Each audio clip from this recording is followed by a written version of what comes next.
Last teaching, we ended on a very important line of inquiry. We are looking into the family of Mr. and Mrs. Adam. We are looking into the family of Adam and Eve. And the question we asked ourselves was, what was the constitution of Adam's family? Or more specifically, the question we're asking ourselves is, did Adam and Eve have any other children before Seth other than Cain and Abel? Because we feel that this question will be and is important. And we said, when we finished last week, without going into it, we said the straightforward answer to that question is yes, that Adam and Eve must have had other children apart from Cain and Abel before Seth. So what we want to do today is to ask ourselves to look at the evidence, because how can I be so certain that they must have had other children? So we are going to use what is commonly called deductive thinking. Let's look at what I mean by deductive thinking, because this is actually biblical. I'm going to read an incident for you, and I'm not going to go into the whole story, but this is something that the Lord Jesus told the Pharisees, and I want you to see how the Lord Jesus used deductive thinking, and you will see this throughout the old scripture. So let's read Matthew chapter 22, and we are going to read verses 41 to 45. While the Pharisees were gathered together, Jesus asked them, saying, "What think ye of Christ?" So that is where we are going. We want to answer that question. What think you of Christ? And I want you to see how the Lord Jesus used deductive thinking to get to the conclusion here. What think you of Christ, whose son he is? And they said to him, the son of David. Verse 43, then Jesus said to them, how then does David in spirit call him Lord, saying, the Lord said unto my Lord, sit thou on my right hand, till I make thy enemies thy footstool. So if David called him Lord, how is he his son? Can you see how the Lord Jesus actually used deductive reasoning to come to the conclusion? Okay, you said the Christ is the son of David. All right, but David called the Christ or the Messiah, David called him Lord. Then how can you then say that the Christ is the son of David? So this was the Lord Jesus using deductive reasoning here, or what some people would call deductive logic. Essentially, when you do deductive reasoning, and we use this all the time, what we are doing is to draw conclusion based on known truth. Okay, we are drawing conclusion based on known truth. It's actually a top-down method of reasoning. It's a top-down method of reasoning. So when you are doing deductive reasoning, what you do is that you start with a general statement to then reach a logical conclusion. Okay, for example, let me give you a simple example. If I say Mr. F is the father of peace, okay?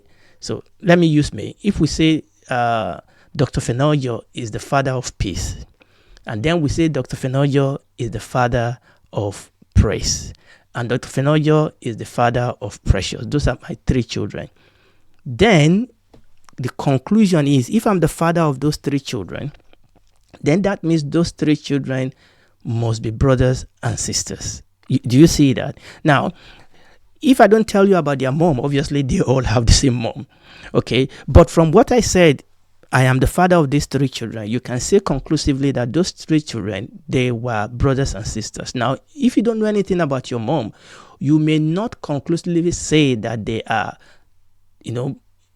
children of the same mother, but because they have the same father, they are brothers and sisters. They may be half brothers, they may be half sister, they may be full brother or full sister. Obviously, in this particular case, I can then tell you that the three of them also have the same mother, and then you can deductively say that the three of them are brothers and sisters. So that is a very simple example. And in our Bible reading today, the Lord Jesus was also using that deductive reasoning, that if David called Christ his Lord, is Christ then really David's son? Okay. All right. You don't call your son your Lord. Okay. So it was trying to juggle their thinking. Yes, there's a sense in which the Christ was David's son in the flesh, but in reality, David was the son of the Christ. You see, in reality, the Christ was the Lord of David. So This is deductive reasoning, and we use this type of reasoning in Bible study, and we use this type of reasoning in day-to-day life. You can contrast that to what people call inductive reasoning, which is more of a bottom-up reasoning, where we move from specific observation to general explanation. This is what people do when they do research and statistics and things like that. But we are not talking about inductive reasoning here. What we want to do is to use deductive reasoning to try and answer this question. How can we answer this question with respect to whether Adam and Eve have another children before Seth, other than Cain and Abel? And remember what I said, this is not just, an exercise in just mere intellectualism. Actually, the answer to this question is important because, number one, people try to use this to pull the faith of people down. And number two, is actually going to help us to understand the story and also answer some very relevant question on the way. So let's start, just like every deductive reasoning do. Let's start with what we know. Is that okay? So this is what we know, that the first child of Adam and Eve is a boy and his name is Cain. We know that. We know that sometimes later Eve gave birth to another boy and his name was called Abel. Obviously, we know Cain then killed Abel. So we know that. Then we don't know that many years later, they gave birth to another boy called Seth. So we know that. We know they had 3 boys. Okay, one was killed by his brother. So we know that they had 3 boys. Also, there's something that we know in the way that the Bible documents history of genealogy. And we read that in that curious genealogy that we saw in the book of Genesis chapter 5. Let me read it again because I believe that is very, very important. Genesis chapter 5 verses 3 to 5. And Adam lived 130 years and begat his son in his own likeness after his image and called his name Seth. And the days of Adam after he had begotten Seth were 800 years, and he begat sons and daughters, and all the days that Adam lived were 930 years, and he died. And one of the things we know is that biblical genealogy does not always tell us all the children that are involved. Because if you are new to the Bible and you happen to read Genesis chapter 5 verse 3 to 5 first, you will be forgiven to think that Seth was Adam and Eve's first child, but we know that that is not the case. Somehow, this genealogy blanks off the children of Adam before Seth. So this genealogy very clearly did not record all the children, all the descendants of Adam. It only recorded for us only selected ones. And you need to understand that when you read genealogy in the scriptures, sometimes they do jump, some generation. Maybe because they want the genealogy to fit into a certain rhythm. We want a rhythm of 12, we want a rhythm of 7. But specifically, this genealogy that we read here in Genesis chapter 5 verses 3 to 5 definitely cut off the genealogy of Adam before Seth. I mean, obviously, the record that we read before then did tell us that they have 2 children before Seth. Now, so look, we are talking about what we know.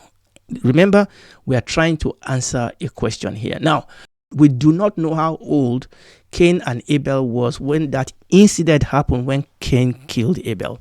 But we know that there was a period of couple of years between that incident when Cain killed Abel. We know there was a couple of years between that incident and the birth of Seth. We've discussed this in our previous teaching, because we know that Adam was 130 years when Seth was born.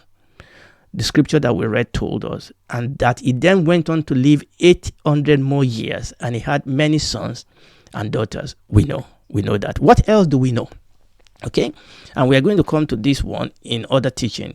We also know that when we move forward in this chapter, when after Cain killed Abel and God came and God cursed him, Cain said something that was quite interesting. After God cursed Cain, Cain feared, and he said something in Genesis chapter 4, the second part of verse 14. Cain said, "Everyone that findeth me shall slay me. Everyone that findeth me shall slay me." That was a curious thing to say, because at that point, there were only 3 of them in existence. There was his parent, Adam and Eve, and there was him. So why will Cain say, "Everyone that findeth me shall slay me," if there were no other children of Adam and Eve around at that point? Who could Cain be talking about here now? we are looking at all these points together. Now, there's another point that we need to consider as we deduce what is going on. Now, this is very huge. This is very important, that if there were no other children, particularly daughters, at this point, at this stage in the story, where will Cain, and by extension Seth, where will they have gotten their wives from? Now, this is very, very important. Okay, if there were no children at this point, if before Seth was born, all that Adam and Eve had were Cain and Abel, question, where did Cain get his wife from? And by extension, where did Seth get his own wife from? Now, I'm going to put this on as a picture. So this is the story here. So we have Adam, their first son, Cain, and not long after Cain, they have Abel. But there was the big period, isn't it, between those two and the birth of Seth. Now, from reading through the scripture, this is what we know. Okay, so this is what happened then. So here, what we see is that Cain has killed Abel. All right, and so that's why we put Abel down here. So we have Cain. Obviously, this was before Seth was born. So we have Cain here. Now, the question then is, if this is all we have, where did Cain get his wife from? Because the Bible tells us that Adam and Eve were the first and only human being that God created. There is no parallel universe that God created. God didn't create any other human. Okay, I know there are some people that want to believe that God created. No, the Bible tells us those were the two people that God created. So, and what then happened is that the next thing we learn, when God, caused Cain and Cain left the presence of God, the next thing we learn is that Cain knew his wife. The question is, where did that wife come from? And later on, we know that Seth also had a wife. And the question is, where will those wives come from? Particularly, let's start with Cain. Where will this woman have come from? Okay, this woman could only have come if Adam and Eve had daughters. There's absolutely no way or nowhere Cain could have had a wife if it was not that Adam and Eve also have other children, particularly daughters. So we can deduce that Adam and Eve must have had other children, most likely daughters, before eventually giving birth to Seth.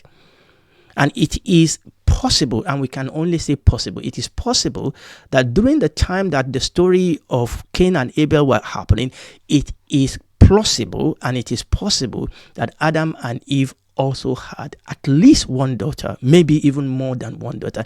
It is not unusual in biblical time for people to go through genealogy and only talk about the son, particularly the first son.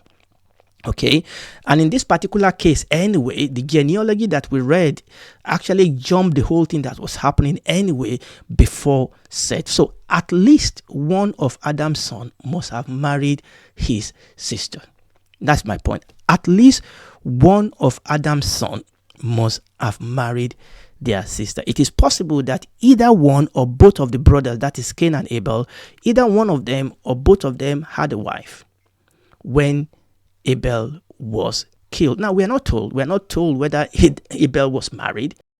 Genesis chapter 4, verses 16 to 17a. And Cain went out from the presence of the Lord and dwelt in the land of Nod on the east of Eden. And Cain knew his wife, and she conceived. By the time he got to this land, he already had a wife. All we knew is that he knew his wife and they had a son. Where will the woman have come from? The woman will have come from Adam and Eve. The only explanation for the story as it developed is that Adam and Eve did have at least a daughter or maybe even daughters. Around the time that they had Cain and Abel, and definitely before they had Seth. Why did the Bible not tell us? Because oftentimes the Bible can be quiet on some of this genealogy, just as we have seen when we read the first genealogy in the book of Genesis. Now, I can hear your objection. The objection is a brother marrying a sister. That cannot be possible, because is that not against the law of God? Is that not also against the law of men? Is not sexual relation with first degree relative, parents, siblings, children and parents, is that not universally forbidden? You may ask. Indeed, when we read the book of Leviticus chapter 18, you will see that the law of Moses forbid incest. Leviticus chapter 18 verse 9 from the Contemporary English Version. God said, don't have sex with your sister or stepsisters, whether you grew up together or not. Okay, isn't that very clear? All right. Don't do it. But when you drop down to verse 24 to 25, he actually told us the reason why God told them not to do it. Don't make yourself unclean by any of these disgusting practices of those nations that I am forcing out of the land for you. They made themselves and the land so unclean that I punished the land because of their sins, and I made it vomit them out. So we can see here that God said, don't have sex with your sisters and stepsisters, because the people of the land were doing that same thing. But the point here is that it was an unclean, disgusting practices that were going on here. First and foremost, okay, Adam and Eve's children married their close relative by necessity. And this is very, very important. Okay, Cain married his sister by necessity. It was not an expression of sexual exploitation. There was nobody else for them to marry at that stage of history. Now, even at that stage of history, we could read in between the line that even in those days, marriage between parent and their children were disallowed, because the Bible says that a man will leave his father, a man will leave his mother and be united to his wife, and they will become one flesh. And you can read into that even at that earlier stage, the sexual relationship between parent and their children or children and their parent was forbidden. But at this point, there was a necessity that the brothers and the sister, they had nobody else to marry. And I want you to see here that it was not a sexual abuse.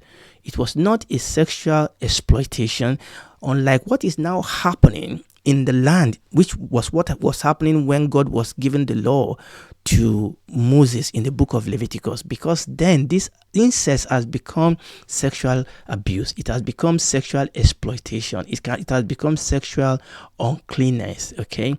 And one of the things we also need to understand is that in those days, in those early years of history of human, I'm talking about during the time of Adam and Eve and their immediate children, in those early years of history, genes were healthy enough to allow siblings to marry without the attending health risk. I mean, one of the health risks of people marrying within the same family is all the genetic, complication that can attend to that. Okay, especially in these days. But in those days, when they were still very, very close to the Garden of Eden, in those early days, those risks were very, very low. The risk of them having this genetic malformation and mutation and all those other things that can happen when people marry among themselves, the risk at that point was very, very low. Now, in fact, when you fast forward in the scripture, even during the time of Abraham, which was a couple of thousands of years after, anyway, Adam and Eve, okay, even during the time of Abraham, the need to avoid ungodly religious influences meant that people were marrying within their relative. For example, Sarah was Abraham's step-sister or half-sister. Okay, you can use any one of those words. Sarah was Abraham's half-sister. Abraham's brother Nahor actually married his niece, Milcah. Also, Rebekah was Isaac's first cousin, even though they were removed by a generation. And what about Jacob? Jacob married two of his female cousins. Okay. Now, I want you to see that in those days, that type of relationship is not seen in the same light as it then developed as time goes on. So we have Adam and Eve, we have Abraham, but by the time we get to Moses, God obviously tightened the standard. Okay, when he gave the law to Moses. Why? Because there has been a whole lot of changes. There are now a whole nation of godly people to marry from. During the time of Abraham, he was living among Gentiles. During the time of Adam and Eve, there was nobody else for them to marry. Okay, but by the time of Moses, there was a whole nation of godly people to marry from, number one. Number two, the health risk of such marriage is now significantly high. For one thing, sin has been established in the midst of them and around them. And also by that time, that act is now prone to abuse and exploitation. Okay? And and it is a known fact that sexual abuse is perpetrated within family to a greater extent by people that are known to the victim. So by this point in time, God had to tighten that standard because that act is now prone to abuse. This is a classic case of something that is right in an era, that is right in an area, that is right under a certain condition, that is now a crime in another era and under a different condition. For example, sex between a man and a woman will be right under the right condition, but will be wrong under a different condition. And this is very, very clear for us to understand. So in conclusion today, to be very, very clear, incest is a crime. And you cannot use what happened in the garden or close to the Garden of Eden to justify it. Incest is a crime, both legally and biblically. But during the time of Adam and Eve, it was a necessity for that to happen. Praise the Lord. And I believe that as clear of this issue. And now we can see that you can explain where Cain got his wife from. Because this is, people think they are smart. Ooh, where did Cain get his wife from? That's the answer, okay? And this is the reason why it happened. And this is the reason why incest is now a crime. It's a sin, both biblically and legally. So we have looked into the constitution of Adam's family, and in doing so, we have inevitably bumped into the question of where Adam's son got their wife from, and also we have talked about the question of incest. So next time, by the grace of God, we can now move on in our story. And if you are listening to me tonight and you have not come to Jesus, to the cross of Jesus, and you need to. There is no other name given among men whereby we might be saved, okay? The only name by which we can be saved is that name, Jesus. For God so loved the world that he gave his only begotten Son, that whosoever believes in him will not perish but have everlasting life. This life is a test run. What you do with Jesus in this life will determine where you spend eternity. And I want you and I to spend eternity with God. And the only way to do that is to be born again, because you cannot go to God in the state and condition of the heart that we have. Something have to change. And the only way that will happen is through the cross of Jesus. That is why we go to him, so that we can be saved. Confess that you are a sinner, that you need a savior. It will come in, it will save you, it will walk the rest of this life with you. And when this is all over, you will spend eternity with him in the new heaven and new earth. Do it right now.